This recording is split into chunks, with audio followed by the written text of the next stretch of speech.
Okay, our next section is C on Windows. We're going to take a look at how to get a C compiler downloaded and installed in the Windows environment. There are several C compilers available for the Windows environment, and you can find those, probably over a dozen of them, by doing a search for Win32 C compiler on your favorite search engine. The one that we're going to use through this course is the Microsoft Visual C++ 2005 Express Edition. The Express Edition is somewhat limited in what it can do. It doesn't create native Win32 programs and without some other additional software, but we don't need all of that. We're only going to use the command line compiler of Visual C++.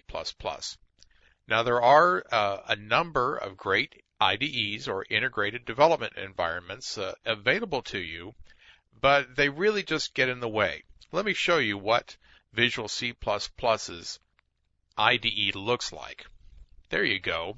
There's a lot going on that little page, and it's all kinds of things that would kind of get in our way in learning C programming. If we look over here at form1.h, there's our actual hello world text buried down inside of there that I put into this tool, into this label on the hello world page.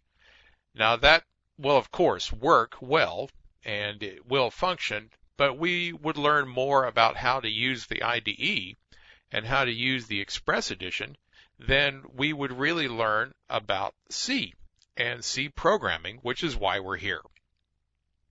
Like I said, there's many good IDEs available. They all look very similar to that, but they're just going to get in our way.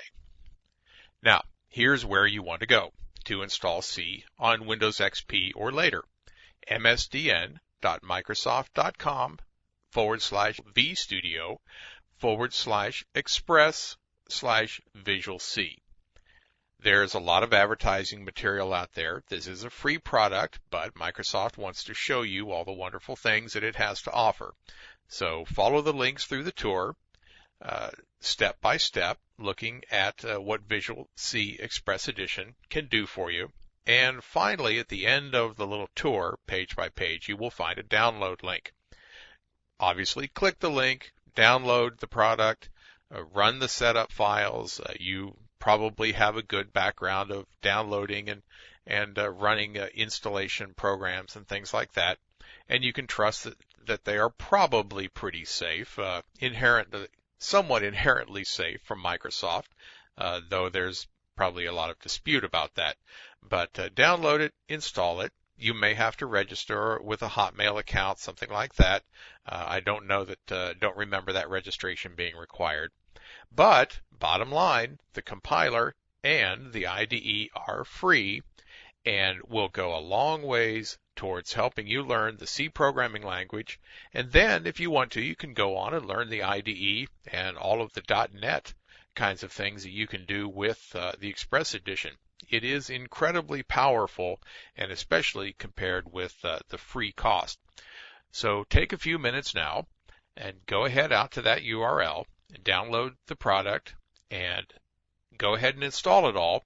And then when we get back to here, we'll take a look at how to test the Express Edition and make sure that it's running.